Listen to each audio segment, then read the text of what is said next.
What it do, homies? It's your boy Dave, and I'm back today. We're back with some more Sleep Token. This time we're checking out Granite. Let's go ahead, shut up, and turn it up.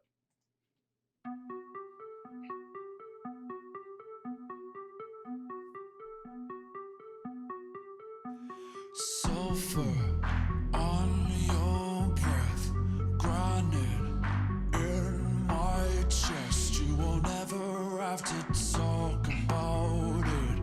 You'll never want to talk about it. Fury, too damn late. Reason dislocates, and you'll never have to talk about it. You'll never want to talk about it. I was more than just a body in your passenger seat, and you were more than just somebody I was destined to meet. I see you go half blind when you're looking at me, but I am. Oh my goodness, bro. You know what? His ability to incorporate so much interest in his vocal performance is just amazing every time I listen to it, man. This is a band that you just cannot fit into anything. You know how talented you got to be as a group, to be able to constantly keep putting out very, very interesting stuff. You hear groups that kind of settle on a sound and then continue doing some interesting stuff, but at the same time, it's still all kind of sound the same, bro. I have not heard two songs that sounded the same so far since I've been listening to Sleep Token. Anyways, let's kind of dive into these lyrics right here. Sulfur on your breath, granite in my chest, right? Sulfur on your breath. I'm sitting there thinking what's sulfur? Isn't that poison, right? For all intents purposes, basically, it's not good for you, right? So it's almost like I want to spit, like I want to talk about it. Like there's a big issue, like an elephant in a room right now. And I've done it, right? I'm the person that's in trouble, right? So whatever the issue is, it's weighing heavy on me, right? So the granite's on my chest. You'll never have to talk about it. You'll never want to talk about it. Okay, so maybe kind of like biting the words. Fury's too damn late, and then the reason dislocates. Soon you'll never have to talk about it. You'll never want to talk about it. The soon you'll never have to talk about it. The Fury's being too late is making it sound like there was a point in time where it was a good time to discuss this, right? But now it's too late. Now we're not going to talk about it at all. You missed it. You missed the chance. I was more than just a body in your passenger seat. This one right here, I'm kind of thinking, is it him saying I like talking to you like I was more than just a body in your passenger seat, or is he like saying, hey, I was more than a body of your passenger seat? If that kind of makes sense, right? You're not just somebody that's along for the ride, right? This isn't Uber or something like that, right? I'm along with the journey with you. I'm in this, right? You're not going to eject me as soon as the ride is over. And then you were more than just somebody I was destined to meet. I see you go half blind when you're looking at me. So essentially ignoring the issues, you know what I mean? Like I'm in a relationship and everything. Sometimes when there's an elephant in a room, when I hear somebody saying, I see you go half blind when you're looking at me, I'm thinking you're seeing it, but you're ignoring kind of like the obvious or something, or you're ignoring the very, very gleaming issue. There it is, gleaming issue. And it's so gleaming that you can't even see it. You won't address it. Okay. Blind when you're looking at me, but I am. Between the secondhand smoke and the glass on the street, you gave me nothing whatsoever but a reason. Yeah, there it is. You say you want me, but you know I'm not what you need, but I am.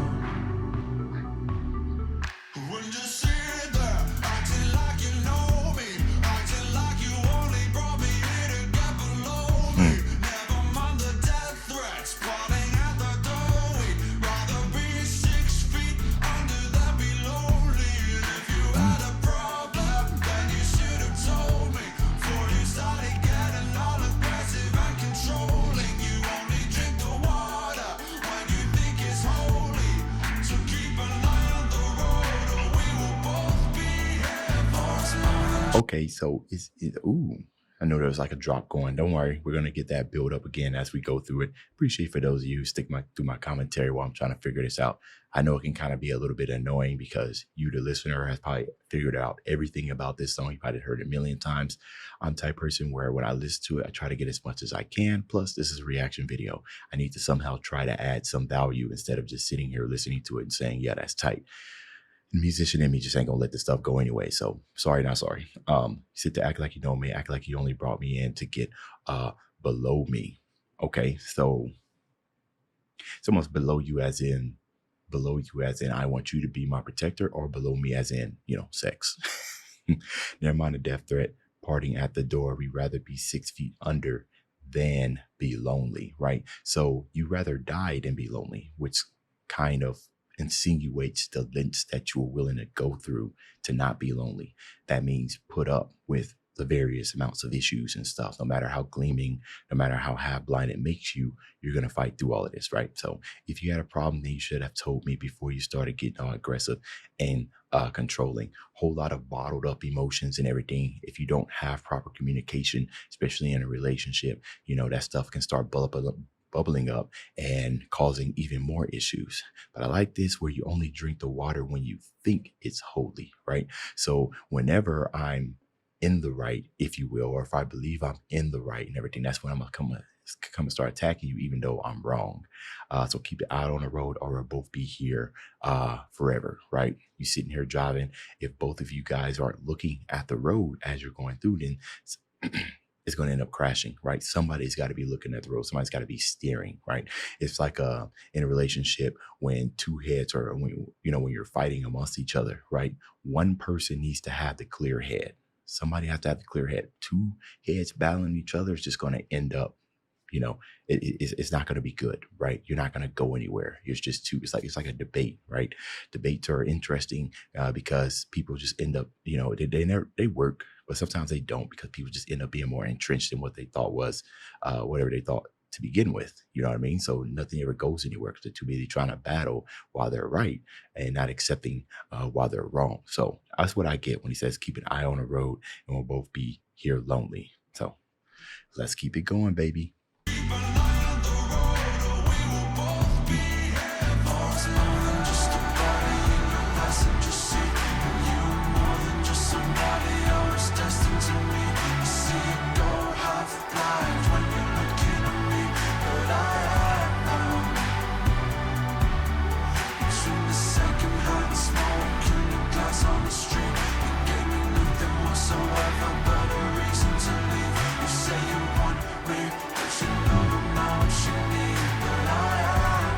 Man, this music is phenomenal.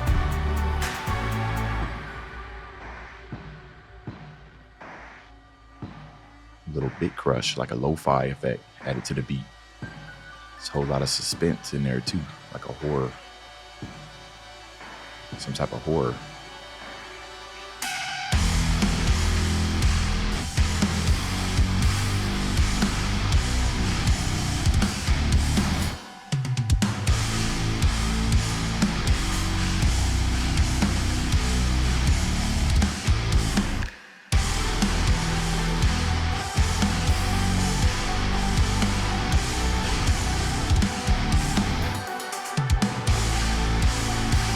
Drums, oh delicious.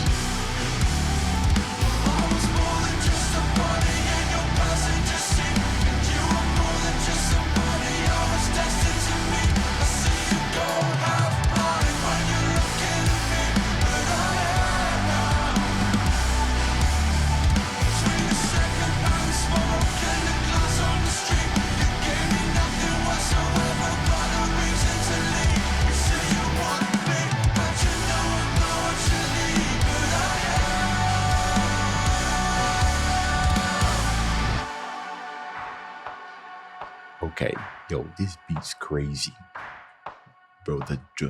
The mixing on that drums was just, you could taste it, bro, with the texture on them, especially them drums. Now, hold on, yeah, I know we got to talk about this figurine right here because I have some thoughts.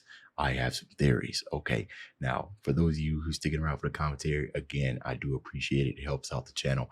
But anyways, here we go. So we got immediately the first thing that stood out to me was he's brandishing two war axes, if you will, right? So there's no offense. There's no defense, right? It's just straight offense. There's probably some defense, but if there is going to be some defense, it's going to be more evasive, right? It wouldn't be block, because block means that you have taken the hit, right? So if we kind of do this like in relationships and everything. If you're trying to evade the problems instead of blocking it, because you know when you block it, at least you took it, at least you understand the impact. You just chose not to deal with it that way. But when you evade, you never feel the impact. You never feel, you know, what it could have done to you. So that kind of sounds like a berserker to me, right? So a berserker class that we have here that's just brandishing weapons after weapons after weapons. The second thing that's got me is the war torn cape. Now, generally, whenever we see capes on figurines, we think, you know, Superman, we think for justice or something. But if it's torn, we've seen this in comics and everything all the time. That just says that, oh, you know, something must have happened. Like it kind of gives you an idea of maybe some past trauma or some darkness, you know what I mean? Or battle torn, of course. What's interesting that it's just a cape that's torn, but not the rest of the armor, right? Okay. So, and then the last thing we got here is a box, which what it seems like it's locked. I can't really get a bead on what it actually looks like. It looks kind of locked, but it's concealing the it's like it's concealing your identity, right? I can't figure out why it's a cube instead of like as opposed to a hood or something like that. But the way I'm going to think about it is, you know, you don't know where you're aiming at. You just throwing blows. And I think like in a relationship, whenever there's like argument going on, there are times where you start lashing out type of things and you're not careful about what you say and you might actually say the wrong thing. You know what I mean? If you think about how you would talk to a stranger, you don't know this stranger. So if this stranger done something to insult you, you're just gonna lash out and say all kinds of things because you don't have that emotional connection or anything like that. So the box concealing you're lashing out, all these type of arguments and stuff may accidentally hurt, do more than you meant to. Kind of similar to when you're blind, you start swinging wildly, you don't know what you're doing. Whew. Now, the last part of this is, of course, the armor, right?